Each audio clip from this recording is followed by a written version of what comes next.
What's going on, everybody? Welcome back to my YouTube channel. So I thought I'd do a follow-up from yesterday's lesson on mastering pullbacks. Now, this is a very common theme that I find traders are struggling with, when to get into the trade and when not to get into the trade. So I thought I'll share a couple of examples with you today, just so that you can really see and reiterate the point really. So hopefully moving forward, you'll be able to be a little bit more patient and really wait for those true pullbacks in the market.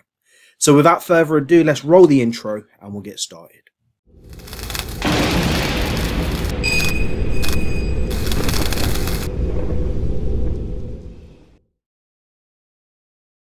Okay, so the first example that we're going to take a look at is on USD Swiss franc. We're on the 15-minute time frame, and this is our entry time frame, again just as a follow-up from yesterday. So on the 15-minute time frame, we can clearly see the trend is to the downside. Now, this is not debatable. The market is clearly making lower highs, lower lows, lower highs, lower lows, and now we can see the previous lower low was made.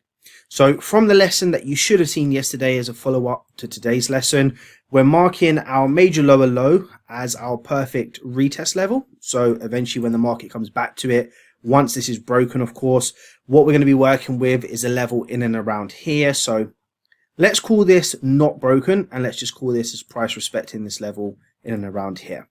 Then what we're going to be looking for is our retest level, which is in and around here. And we're going to mark this off as our major lower high.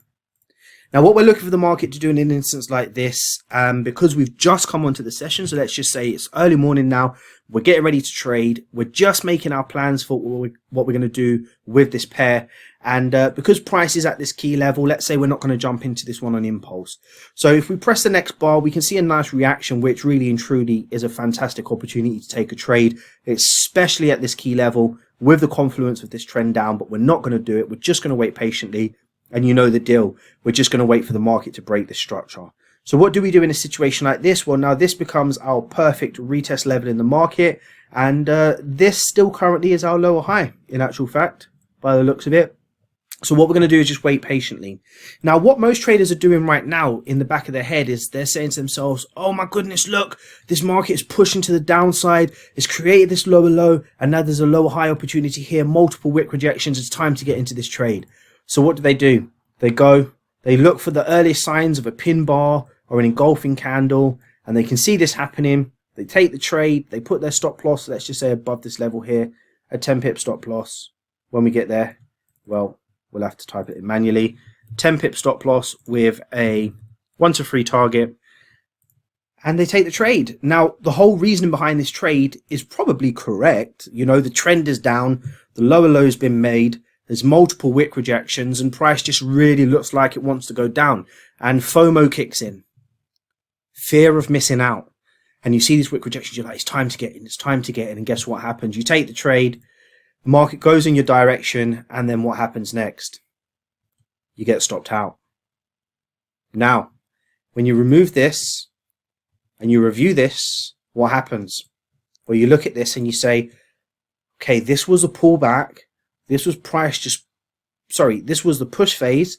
This was price just stalling. And now look, here's the pullback into our perfect retest level. Now, for traders, they only see this after it's happened.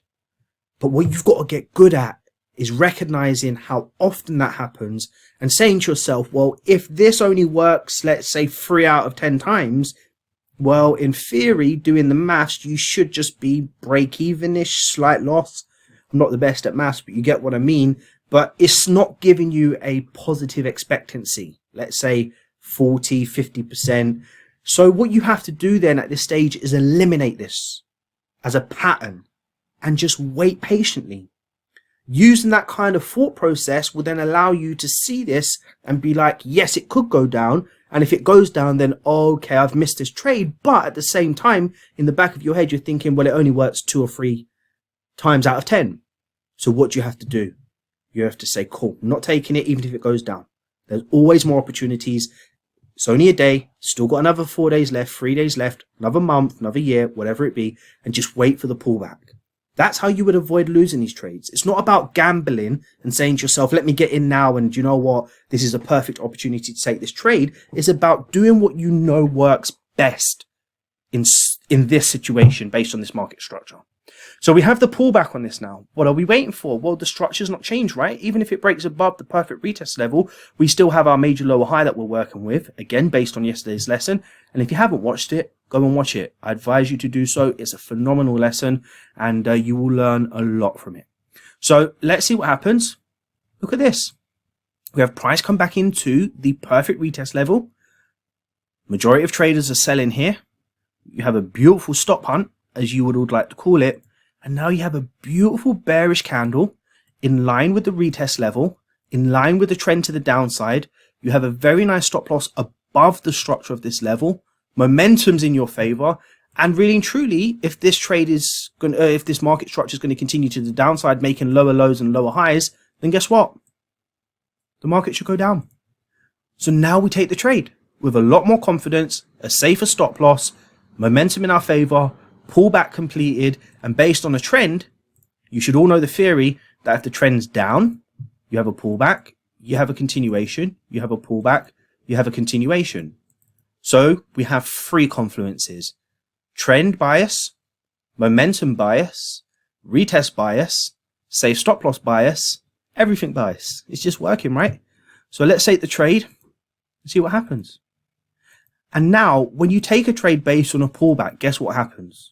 You eliminate taking a trade and then having to wait for that pullback that you know is eventually going to come. You set yourself up in a better position to be able to take this trade. And as you can see here, we have a beautiful, beautiful take profit.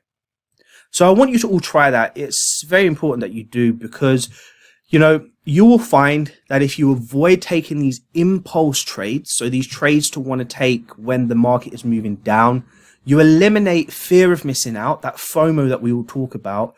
You eliminate jumping into a trade based on impulse, so that urge to need to trade at this moment in time. And you just do or trade how the market moves. And as a trend trader, you should simply be following what a trend creates. In a downtrend, we all know what it is.